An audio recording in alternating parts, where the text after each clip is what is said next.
स्वागत आहे सर्वांचे पुन्हा एकदा माझ्या एका नवीन व्हिडिओमध्ये। सर्वांना श्री स्वामी समर्थ। तर आज अक्षय तृतीया आहे आणि अक्षय तृतीयेच्या तुम्हा सर्वांना खूप खूप शुभेच्छा। तर अक्षय तृतीयेच्या दिवशी मी देवांना मस्त साफ करून घेतले होते, स्वच्छ करून घेतले होते। ते काही शेअर केले नाही, डायरेक्ट पूजाच दाखवत आहे मी ते, कारण व्हिडिओ पण खूप मोठा होता आणि असं काही करायला घेतलं तर खूप असा वेळ वगैरे लागतो, तर डायरेक्ट पूजा वगैरे करून घेत आहे।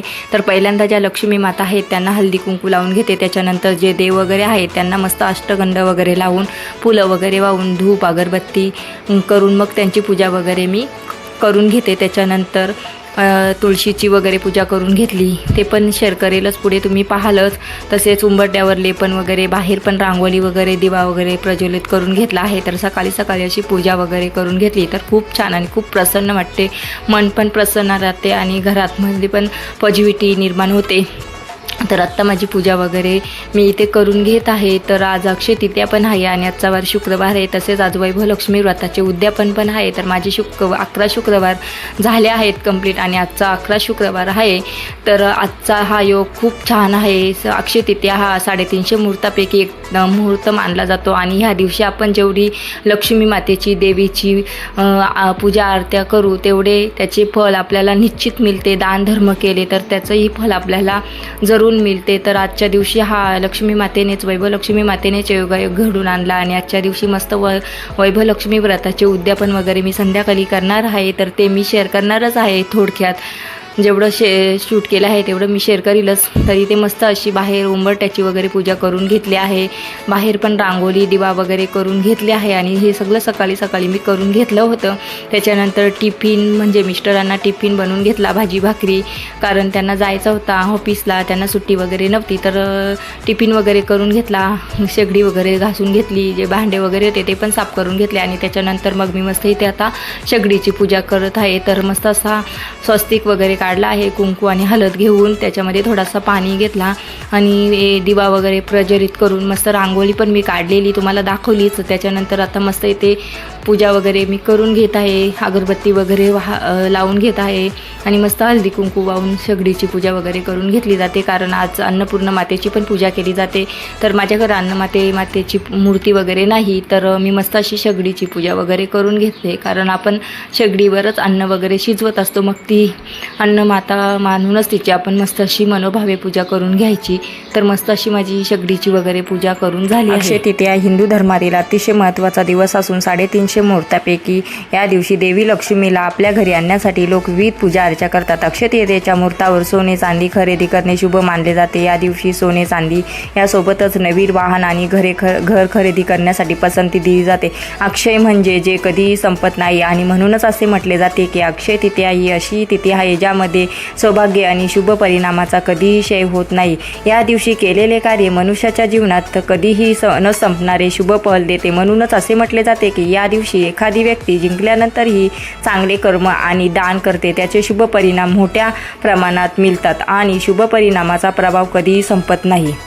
तर माझे देवांची सकाळची पूजा वगैरे सर्व काही झालं आहे। तसेच शेगडीची पण मी मस्त अशी पूजा वगैरे करून घेतली। तसेच मी तुम्हाला थोडंसं अक्षय तृतीयेबद्दल माहिती पण दिली, जेवढी मला माहिती होती तेवढी मी तुम्हाला शेअर केली आहे। आणि आत्ता मी वैभवलक्ष्मी व्रताच्या उद्यापनाचे पण जे काही शूट केले ते मी शेअर करीलच, ते तुम्ही पुढे पाहतच राहा व्हिडिओ, कुठे स्किप न करता, म्हणजे तुम्हाला समजेलच। तर आत्ता मी डायरेक्ट तुम्हाला दुपारनंतर संध्याकाळीच भेटते। तर आता संध्याकाळी वाजले होते 5, तर मी इथे सुरुवात केली होती वैभवलक्ष्मी व्रताच्या खिरेच्या प्रसादापासून। तर पहिल्यांदा मस्त असा गोडाचा पदार्थ मी बनवून घ्यायला घेतला आहे। तर खीर बनवण्यासाठी मी तांदूळ अर्धा तास पाण्यामध्ये भिजत ठेवले होते आणि पाणी पण इथे उकळत ठेवला होता। तर पाणी पण उकळला होता, तर जे भिजत ठेवलेले तांदूळ मी त्यामधील पाणी वगैरे काढून घेतला आणि उकळत्या पाण्यामध्ये तांदूळ वगैरे सोडून दिले, म्हणजे खीर आपली एकदम छान शिजते आणि मस्त टेस्ट पण येते गरम पाण्यामध्ये तांदूळ वगैरे शिजत टाकल्यानंतर।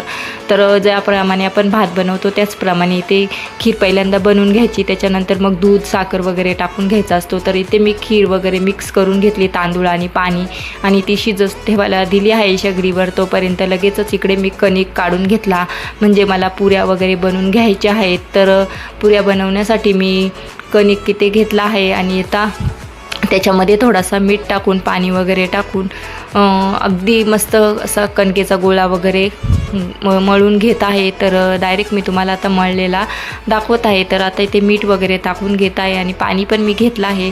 आणि इकडे अधूनमधून मी शेगडीवर जी खीर शिजत आहे ती पाणी वगैरे गरम पाण्यात शिजत टाकल्यामुळे लवकर अशी तिला उकळी वगैरे येत होती आणि मस्त शिजत पण आली होती. तर इथे मी लगेचच असा कणिक वगैरे मळून घेत आहे. तर इथे कणिक वगैरे मळून माझा झाला आहे आणि आता झाकून ठेवत आहे. तर इथे मी तुम्हाला दाखवते खीर आपली अशी छान प्रकारे शिजली आहे. तर इथे ना माझा भाऊ वगैरे आला आहे. तर मी काही ते आलेला शूट वगैरे केला नाही, तो अचानक आला, त्याने कॉल वगैरे केला नाही. तर त्याच्यासाठी चहा वगैरे मी पहिल्यांदा दिला. त्याच्यानंतर त्याला ना भूक लागली होती. तर मस्त नाश्ता बनवत आहे. तर मी पोहे बनवत आहे. तर पोहे बनवण्यासाठी कांदा, टोमॅटो, बटाटा, मिरची वगैरे मी टाकून घेतली आहे आणि त्याची फोडणी वगैरे मी दिली आहे. तर बटाटा वगैरे शिजायला वेळ लागतो. तर वाफेवर मी झाकण ठेवून दिलं आहे. वाफेवर शिजून घेत आहे. तोपर्यंत इथे पडलेले जे भांडे वगैरे होते ती सर्व घासून वगैरे घेत आहे. आणि मग नंतर मग पोहे वगैरे जे भिजत ठेवले आहेत ते मी टाकणार आहे. तर इथे ईशान आला होता बघायला झालं की नाही, कारण त्याला खेळायला वगैरे जायचा होता आणि तो पण पोहे वगैरे खाऊन जाणार होता. तर त्याला माहीतच नव्हता मी कॅमेरा वगैरे चालू ठेवला आहे. तर तो बाजूला झाला. तर आता माझे भांडे वगैरे झाले आहेत, सर्व साफ करून स्वच्छ करून घासून पुसून झाले आहेत आणि धुवून पण झाले आहेत. सगळे मी रॅकमध्ये टाकून दिले आहेत. आणि आता इथे माझा बटाटा वगैरे शिजला आहे. तर त्याच्यामध्ये आता मी पोहे वगैरे मिक्स करून मस्त पोह्यांना एक वाफ वगैरे आणून मग ते नंतर मग त्यांना दोघांना, म्हणजे मिस्टर पण आले होते, त्यांची पण लवकर सुट्टी झाली होती, 5-5:30पर्यंत आले होते ते. तर ते पण आलेले, मी काही शूट केलं नाही. तरी इथे पोहे वगैरे मी माझे बनून झाले आहेत, त्यांना दोघांना डिशमध्ये वगैरे देते. तर इकडे आपली खीर पण झाली होती. तर खिरेमध्ये मी दूध, साखर, वेलची पावडर आणि काजू बदामचे तुकडे वगैरे टाकून घेतले आहेत आणि मस्त अशी आपली खीर वगैरे रेडी झाली आहे. तर फायनली मी तुम्हाला दाखवेलच कशा प्रकारे झाले, कशा प्रकारे नाही. तर बघू आता. तर इथे माझी खीर वगैरे, त्याच्यात दूध वगैरे सर्व टाकून मिक्स करून एक उकळी द्यायला झाकण ठेवून दिलं आहे. आणि आता पोहे पण शिजले आहेत, वाफ काढून झाले आहेत. तर इथे मी त्यांना दोघांना देत आहे आणि खूप असा फास्टमध्ये व्हिडिओ केला आहे, कारण खूप मोठा व्हिडिओ होत होता. तर आता यांना दोघांना वगैरे पोहे वगैरे खायला देत आहे, दाखवतेच तुम्हाला. त्याच्यानंतर खीर वगैरे शिजलेली पण दाखवते. तर खूप छान आणि खूप मस्त अशी खीर वगैरे माझी तयार झाली. भाऊ पण गेला. तर भाऊनी ना मस्त अशी मँगो आणले होते, मस्त फार्म हाऊसमधले आणले होते. तर ते मी तुम्हाला दाखवतेच. इथे खूप छान आणि खूप मस्त असे केसर आंबे होते.